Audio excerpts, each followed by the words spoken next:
గుంటూరు జిల్లా ప్రత్తిపాడు నియోజకవర్గం ప్రత్తిపాడు మండలం ప్రత్తిపాడులో ముస్లిం మైనార్టీల ఆత్మీయ సమావేశంలో పాల్గొన్నారు ప్రత్తిపాడు నియోజకవర్గ ఇన్ఛార్జ్ బోర్ల రామాంజనేయులు. ఈ సందర్భంగా టీడీపీ ప్రభుత్వంలో సంక్షేమ పథకాలు మైనార్టీలకు ఏ విధంగా అమలయ్యేవో తెలియజేశారు. చంద్రబాబు నాయుడు గారు 650 హామీలు ఇచ్చి అమలు పరచలేదని. ఏమయ్యా జగన్మోహన్ రెడ్డి, ఒక్కసారి ఆలోచించు. మేము సిమెంట్ రోడ్లు హామీ ఇచ్చామా? హామీ ఇవ్వలేదు. కానీ 25,000 రన్నింగ్ కిలోమీటర్లు సిమెంట్ రోడ్ వేసాం. అన్నా క్యాంటీన్ మేము హామీ ఇచ్చామా? అందరికీ 5 రూపాయలకి అన్నం పెట్టేటటువంటి అన్నా క్యాంటీన్ ఏర్పాటు చేశాం.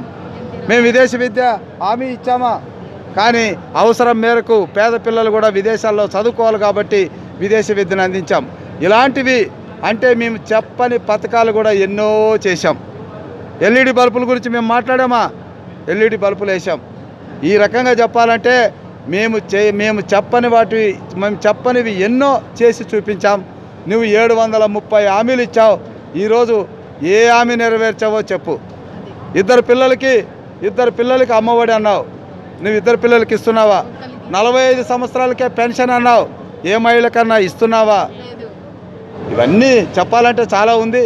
కాబట్టి మాట తప్పను మడమ తిప్పనని, నువ్వు ప్రత్యేక హోదా విషయంలో మెడలు వంచుతానని ఇవన్నీ కూడా ప్రజలు గమనిస్తున్నారు.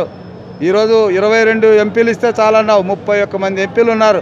మరి పోయి కేంద్రం యొక్క మెడలు వంచు, ప్రత్యేక హోదా తీసుకురా, ఈ రాష్ట్రంలో ఉన్నటువంటి యువతకు ఉపాధి కల్పించు. అంతే తప్ప ఉన్న స్కీములన్నీ 120 స్కీములు రద్దు చేసి ఈరోజు ఈ రాష్ట్రంలో ఉన్నటువంటి అన్ని వర్గాల వారిని ఒమ్ము చేసి వాళ్ళ అభివృద్ధిని అంధకారంలో ముంచేసి ఈరోజు మళ్ళా నేను రాకపోతే పథకాలు రద్దు అవుతాయన్నావు. ఏ పథకం రద్దు అవుతుంది?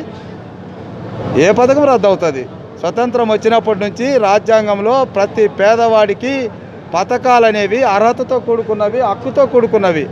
ప్రతి సీఎం పథకాలు పెంచుకుంటూ పోయాడు, కానీ నీలాగా రద్దు చేయడం అనేది ఎక్కడ జరగలేదు. కాబట్టి పథకాలు రద్దు చేయడం అనేది ఎవరితో తరం కాదు. మీరు పోతే ఇంకొక ముఖ్యమంత్రి చంద్రబాబు నాయుడు గారు వస్తారు, పవన్ కళ్యాణ్ గారు వస్తారు. నీవు అమ్మఒడి ఒకరికి ఇచ్చావు. మేము తల్లికి వందనంలో ఇంట్లో ఎంతమంది పిల్లలు చదువుకుంటే అంతమందికి ఇస్తాం.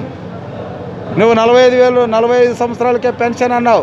నువ్వు ఇవ్వలేదు. కానీ మేము ఈరోజు 18 సంవత్సరాలు నిండిన ప్రతి ఆడబిడ్డకు నెలకు 1,500 రూపాయలు పెన్షన్ ఇస్తాం. చెప్పాలంటే చాలా ఉన్నాయి. ఇక చెప్పినవి చాలు. ఇక బై.